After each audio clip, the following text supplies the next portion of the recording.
Vous dites que vous êtes chrétien, mais vous enviez la vie du monde. Tu es chrétien, tu aimes bien tes collègues qui trompent leur femme, ça te plaît, tu as envie de faire aussi. Tu es chrétienne, mais tes collègues qui trompent leur mari, là, ça te plaît, tu as envie de faire aussi. Tu es chrétien, mais ceux qui volent, là, tu as envie de voler aussi. Tu as envie de tricher aussi. Tu as envie de tromper aussi. Tu as envie d'escroquer aussi. Tu as quitté l'Égypte, mais l'Égypte n'est pas sortie de toi. Tu es sorti d'Égypte, mais l'Égypte n'est pas sortie de toi. Tu es en train de partir, mais tes yeux là sont tournés derrière. La Bible dit, quiconque met la main à la charrue et regarde en arrière n'est pas digne du royaume des cieux. Nous devons définitivement faire face à la marche avec Dieu, marcher dans les voies du Seigneur. On s'est donné à Dieu, mais on ne veut pas marcher selon la parole de Dieu. On s'est donné à Dieu, mais on ne veut pas avoir la relation, voilà, la communion régulière, quotidienne avec Dieu. Donc, on n'est plus dans le monde, on n'est plus en Égypte, mais on n'est pas non plus aussi réellement dans la relation avec Dieu. Et puis, on est dans le désert, là. On est en train de tourner, on est en train de tourner. Plusieurs chrétiens sont à ce niveau-là. Cette semaine, on est en train de voir comment concrètement marcher dans le surnaturel divin. Quand on dit surnaturel divin, ce n'est pas qu'on devient des rêveurs, c'est comme s'il y a des choses qui vont nous apparaître. Non, hein. Les apôtres, là, ils marchaient dans le surnaturel divin, mais ce n'était pas des rêveurs, ce n'est pas des apparitions, non. Ils marchaient avec Dieu. Dieu est réel. Comment de manière réelle tu vas marcher avec Dieu, mon frère, ma soeur?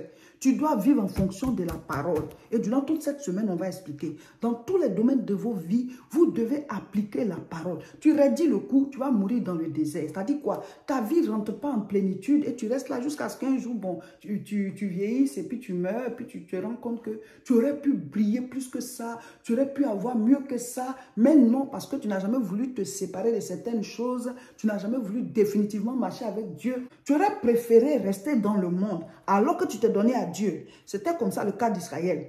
Ils étaient en train de partir à Canaan, mais ils auraient préféré rester en Égypte. Alors qu'en Égypte, ils étaient esclaves. En Égypte, ils souffraient, mais ils disent qu'ils auraient préféré ça. Donc, ils ne sont pas rentrés à Canaan et ils ont commencé à tourner en rond dans le désert jusqu'à ce que tous ceux qui sont sortis d'Égypte là meurent et que ce soit leurs enfants qui rentrent à Canaan. Mon frère, ma soeur, quand on se donne à Dieu, il y a une vie de plénitude, une vie de prospérité, une vie où tout va bien. Il y a des gens qui n'atteignent jamais cette vie parce qu'ils sont à cheval. Ils ne veulent pas réellement quitter le monde et ils ne rentrent pas aussi à Canaan et puis ils sont au milieu là. Ils sont au milieu là. Donc ils tournent, ils tournent, ils tournent. Leur vie prend fin là. Ils vieillissent là. Ils n'ont jamais de percée. La vie chrétienne même, ils ne vont pas jusqu'au fond avec ça, avec Dieu. Ils ne vont pas jusqu'au bout. Ils sont au milieu là. Ils ont quitté le monde, mais ils ne sont pas aussi réellement dans le Seigneur. Et ils sont dans le désert là. Ils sont en train de tourner en rond. Mon frère, ma soeur, quand on se donne à Dieu là, il faut bien rentrer. Sors du monde sincèrement. Engage-toi. Fais face à la vie chrétienne. Et comment est-ce qu'on doit marcher avec Dieu? Marche réellement comme ça pour pouvoir obtenir tout ce qu'on obtient quand on est chrétien. On ne devient pas chrétien pour le matériel. On devient chrétien pour le royaume des cieux. Mais il a dit quoi? Cherchez premièrement le royaume des cieux et ensuite toutes les autres choses vous seront accordées. Donc normalement, quand tu as eu déjà le royaume des cieux là, maintenant c'est les autres choses là, tu dois les recevoir pour que tu sois un exemple pour ceux qui les cherchent, pour dire que je vais faire comme lui, mais je vais faire comme elle. Je vais d'abord trouver le royaume des cieux et le reste va m'être accordé. Vous comprenez? Mais il y a des gens, ils ne sont pas réellement dans le Seigneur. Tu marches avec lui, mais tu as les yeux sur l'Égypte que tu as quitté. Donc, tu ne peux pas rentrer aussi à Canaan et tu es en train de tourner en rond dans le désert. Là. Tu as quitté le monde, mais le monde est encore en toi. Tu as quitté le monde, mais tu as encore l'autre. Tu as quitté le monde, mais tu as encore des comportements. Tu as quitté le monde, mais réellement, tu n'as pas... C'est-à-dire, la vie de là-bas te plaît. Donc, tu ne rentres pas dans Canaan, tu ne retournes pas aussi, et puis tu es au milieu là, tu vas vieillir là, tu n'as jamais pu percer, tu n'as jamais pu réaliser, tu n'as jamais pu avoir d'impact, parce que la voix de Dieu qui conduit les autres, et puis il brille là, tu ne peux pas réellement rentrer là-bas, parce que toi tu as encore les yeux de l'autre côté, et puis aussi tu ne retournes pas, et puis tu es au milieu ici. Tu vas mourir dans le désert comme Israël, tu vas tourner 40 ans là, tu vas vieillir là, tu ne vas pas réellement expérimenter la plénitude. Quand tu es né de nouveau là, tu es dans le royaume de Dieu. Mais le royaume, là, il est spirituel. C'est comme l'arche que Noé avait construite, mais de manière spirituelle. Donc, tu es déjà dedans. On a déjà le salut. Certains se sont donnés à Dieu, mais n'atteignent jamais ce niveau. Ils restent à une vie de souffrance, une vie de petits fruits comme Charan, Une vie où ils n'ont pas vraiment les bénédictions. Ils sont au milieu là. Et ils tournent, ils tournent, ils tournent. Et finalement, ils restent là jusqu'à ils meurent là. La fin de ta vie arrive là. Ou bien ta vieillesse arrive là. Tu ne rentres pas dans la plénitude. Tu n'es pas béni. Tu ne bénéficies pas de tout ce que Dieu promet. Oh, Dieu ne nous a pas envoyés sur la terre pour être misérables. Hein? Non. Même si tu n'es pas riche, riche, riche. Mais il y a des choses que Dieu a prévues pour toi. Quand tu marches avec lui, tu dois les posséder. Mais certains n'entrent jamais dedans. Pourquoi? Parce qu'ils sont sortis d'Égypte, mais l'Égypte n'est pas sortie d'eux. Tu es sorti du monde, mais le monde n'est pas sorti de toi. Tu continues d'envier la vie d'avant. Comme Israël qui, à la porte de Canaan, ils disent qu'on aurait préféré mourir en Égypte. On aurait préféré mourir dans le désert. On préfère même ça. On préfère la vie d'Égypte là, où on était esclave. Donc tu es chrétien, mais tu envies la vie du monde. Le thème d'aujourd'hui là, c'est il faut éviter de tourner en rond et de mourir dans le désert. Toute cette semaine, on va parler de comment marcher dans le surnaturel divin et avoir des résultats. Parce qu'on est dans la dernière semaine, de manière concrète, comment appliquer cela dans votre vie pour que le surnaturel divin vous accompagne tous les jours. Amen. Notre passage de base, c'est Exode chapitre 13, du verset 21 au verset 22. C'est l'histoire d'Israël qui est sorti de l'Égypte par des miracles et qui est en train de partir à Canaan, à la terre promise, encore dans une dimension de miracle. On a appelé cela marcher dans le surnaturel divin. Alors, au départ, quand la nuée a dirigé le peuple d'Israël, ils ont traversé la mer Rouge par miracle, ils sont entrés dans le désert et ils ont traversé le désert. Donc, ils étaient maintenant à la porte de Canaan. Écoutez-moi bien. Ils étaient à la porte de Canaan. Ils devaient maintenant rentrer à Canaan. Et Dieu dit à Moïse d'envoyer des espions. C'est-à-dire que le peuple d'Israël, ils sont 12 tribus. De choisir une personne par tribu et que ça fasse 12 hommes et qu'ils les envoient là-bas, explorer le pays et venir dire ce qu'ils ont vu. Parce qu'ils allaient rentrer à Canaan, mais ils allaient combattre. Parce que Dieu leur donnait le territoire, mais le territoire n'était pas vide. Et Dieu disait de combattre ceux qui sont déjà là-bas. Parce que lui, Dieu, il leur a donné la force, il pouvait les combattre. Pourquoi Dieu voulait-il qu'ils combattent les autres? Pas parce que Dieu n'aime pas les autres peuples. Mais ces peuples-là n'étaient pas des adorateurs du vrai Dieu. Eux, ils ne voulaient pas adorer le vrai Dieu. Ils avaient des dieux qui sont en fait des créatures, des démons, voilà, des anges déchus qui se faisaient passer pour des dieux. Et ils faisaient des sacrifices abominables à leurs dieux. Ils pouvaient faire passer leurs enfants, voilà, par le feu. Ils immolaient leurs enfants. Ils faisaient des sacrifices de vierges et tout ça. Donc, c'était horrible. Donc, Dieu voulait qu'on les extermine parce qu'il ne voulait pas, voilà, arrêter ces adorations-là. C'est pour ça que Dieu voulait qu'on les extermine. Quand un peuple se détourne de Dieu, il sera exterminé soit par des choses naturelles, des catastrophes naturelles, ou bien par un autre peuple. C'est comme ça, tôt ou tard. C'est arrivé à Sodome et Gomorrhe aussi. Dieu était fâché avec eux, il a fait descendre le feu pour consumer la ville. Donc, soit il te fait combattre par un autre peuple, ou alors les catastrophes naturelles vont vous éradiquer. Donc, Dieu dit, vous allez les combattre. Mais dans toute guerre, il faut quand même voir à qui on a affaire. Donc, Dieu dit, envoie 12 espions dans la ville, comme s'ils s'en vont visiter, et ils vont venir faire le rapport. Et puis maintenant, le peuple va se préparer pour voir comment attaquer, où est-ce qu'ils sont, où ils habitent et tout ça. Nombre 13, à partir du verset 1. L'Éternel parla à Moïse et dit, « Envoie des hommes pour explorer le pays de Canaan que je donne aux enfants d'Israël.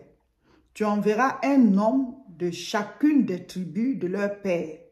Tous seront des principaux d'entre eux. » Voilà. Donc, Dieu dit à Moïse, ils sont maintenant à la porte de Canaan. Parce que Dieu les a dirigés. Depuis qu'ils sont sortis de l'Égypte, la nuée était devant et la colonne de feu dans la nuit. Quand il faisait jour, c'était une nuée. Et la nuit, c'était une colonne de feu. Ils ont traversé la mer Rouge par miracle. Ils ont traversé le désert et tout ça. Donc, ils étaient maintenant à la porte de Canaan. Et Dieu dit à Moïse, envoie des personnes aller explorer, comme s'ils allaient en visite, comme s'ils étaient des étrangers, voilà, dans la ville de Canaan. Canaan, ce n'est pas que vous venez pour les combattre et prendre le territoire. Donc, on voit pour que vous ayez au moins voilà, une idée de où est-ce qu'ils se situent, ou qu'est-ce qu'ils font comme activité et tout, comment on peut les attaquer. Il faut envoyer des gens explorer. De prendre une personne par tribu. Donc, Moïse le fait et il envoie les 12 personnes qu'on a appelées les 12 espions. Et les principaux, voilà, ce n'est pas n'importe qui, ce sont des principaux, c'est comme des chefs de chaque tribu. Et il y avait Josué et Caleb qui en faisaient partie. Ils sont partis, ils étaient 12. Au retour, ils doivent faire le compte rendu au peuple et à Moïse qui les a envoyés.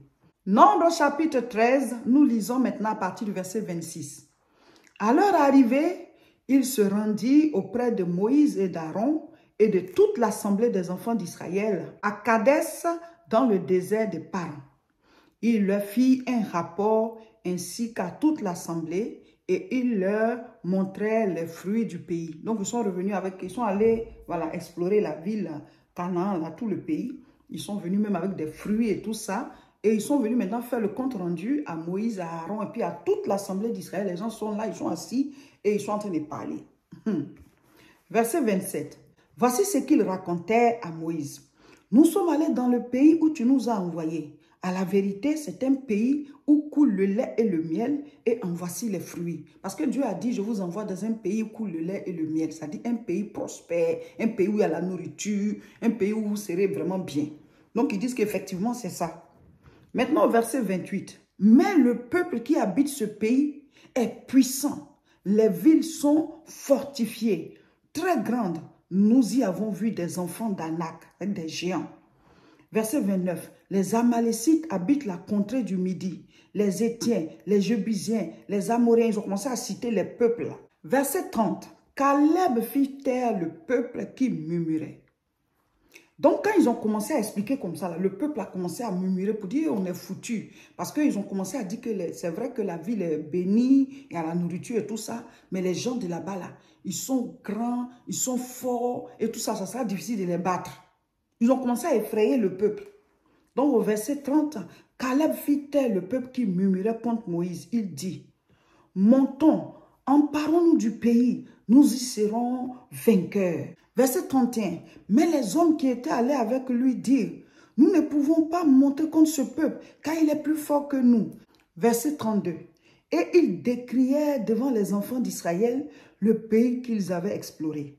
Il dit, le pays que nous avons parcouru pour l'explorer est un pays qui dévore ses habitants.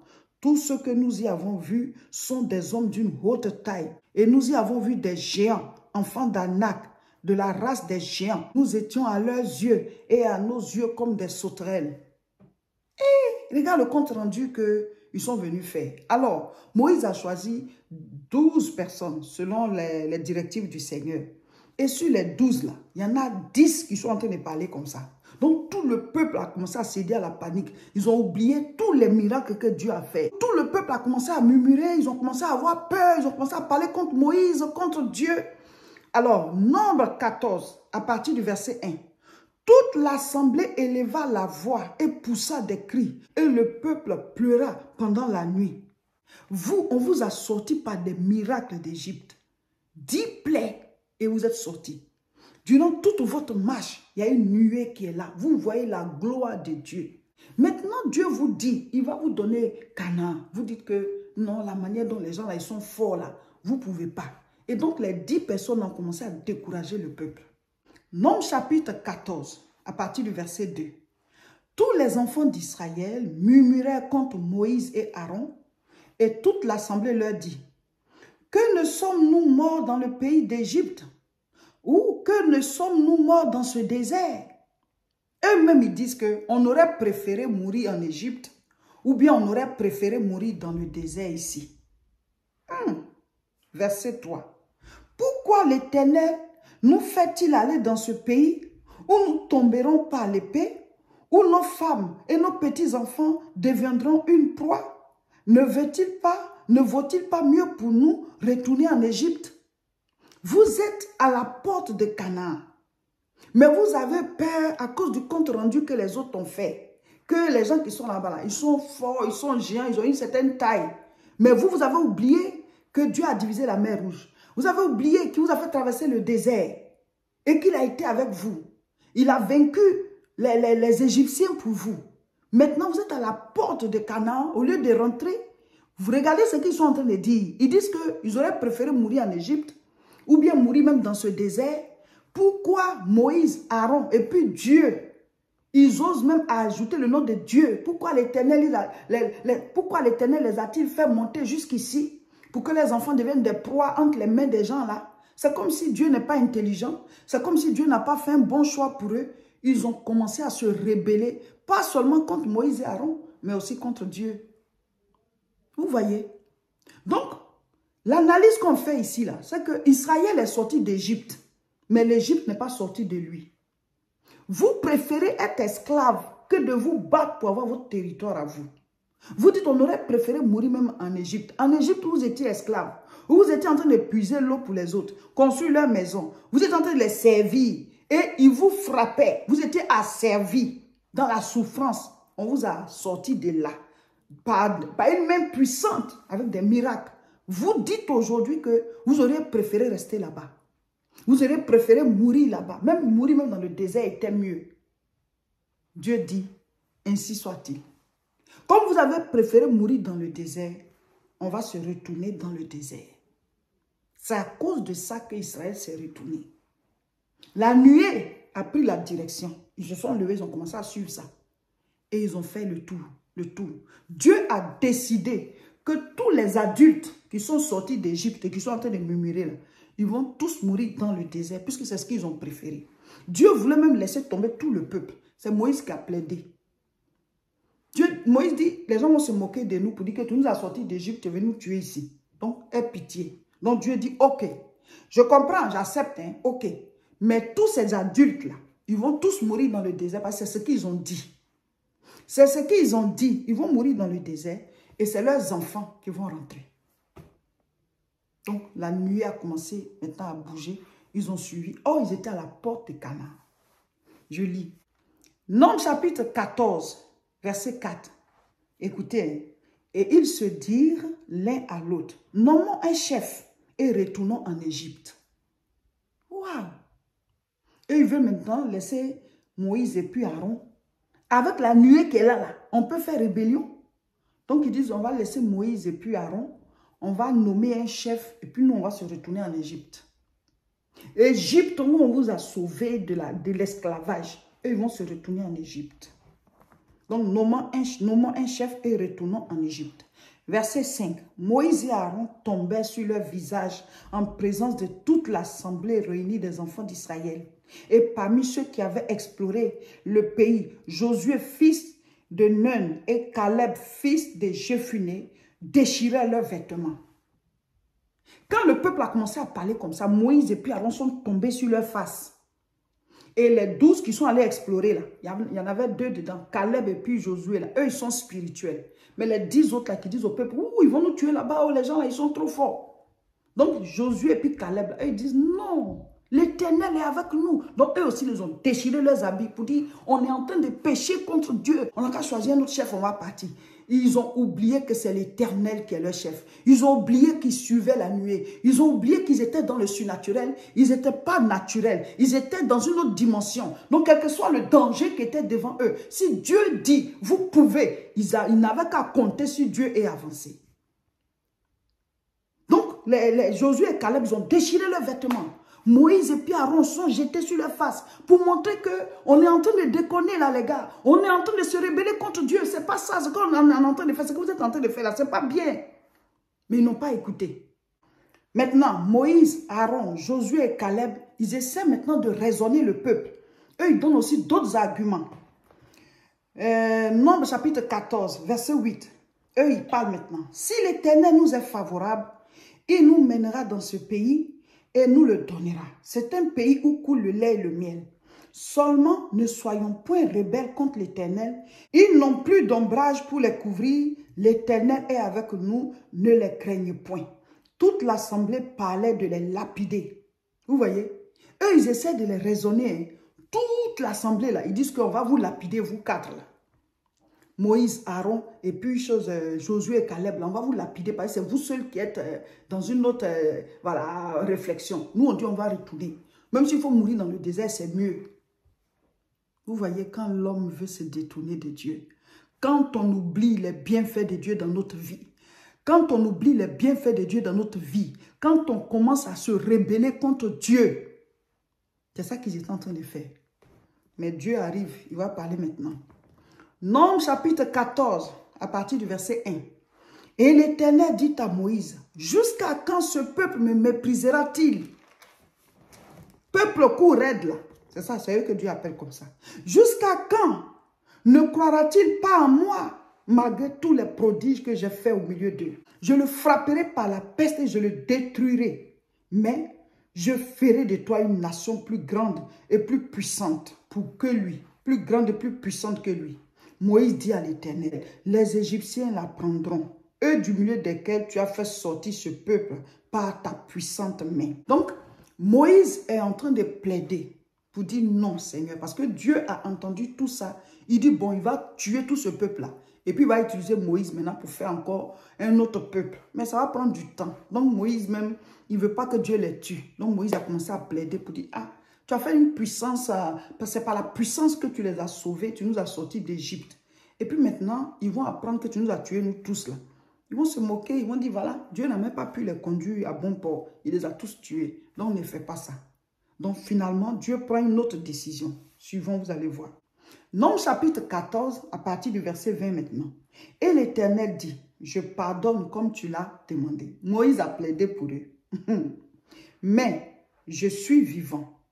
Et la gloire de l'Éternel remplira toute la terre. Tous ceux qui ont vu ma gloire et les prodiges que j'ai faits en Égypte et dans le désert, qui m'ont tenté déjà 10 fois et qui n'ont point écouté ma voix, tous ceux-là ne verront point le pays que j'ai juré à leur père de leur donner. Tous ceux qui m'ont méprisé ne le verront point.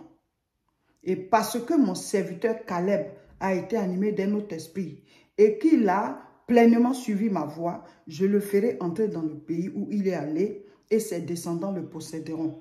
Donc Dieu a commencé à faire la différence. Caleb et Josué là. Après il a parlé aussi de Josué. Il dit ceux-là, eux ils vont rentrer. Mais à part eux là, tous ceux qui, les adultes qui sont sortis d'Égypte là, ils vont tous mourir. Tous ceux qui ont vu les prodiges qu'il a fait là, ils vont tous mourir. Comme ils disent qu'ils préfèrent mourir dans le désert ou bien retourner en Égypte là, il leur sera fait selon leur foi. Il leur sera fait selon leur décision. Donc, ils ne vont pas rentrer à Canaan. Lui, il les précédait pour pouvoir les faire rentrer. Mais comme ils ne veulent pas, on va se retourner. C'est comme ça qu'Israël s'est retourné, puisque la nuée a commencé à bouger. Ils ont pris leur bagage, ils ont commencé à suivre. Et ils ne savaient pas que c'était maintenant un détour de 40 années à tourner dans le désert. Parce qu'ils ne peuvent pas aller ailleurs. C'est où la nuée va là qu'ils vont. Donc la nuée a tourné, fait de grands tours. Ils s'arrêtent. Après, ils tournent encore, ils tournent encore, ils tournent. Ils sont en train de marcher dans tout le désert là. Ils sont ici aujourd'hui. Ils croient qu'ils sont en train d'aller tout droit. Non. Finalement, ils se rendent compte qu'ils sont revenus au même endroit. Comme ça, et les adultes ont commencé à mourir. C'est comme si Dieu était en train de purer même le peuple pour tuer tous ceux qui disent qu'ils préfèrent mourir dans le désert. Ils sont tous morts dans le désert.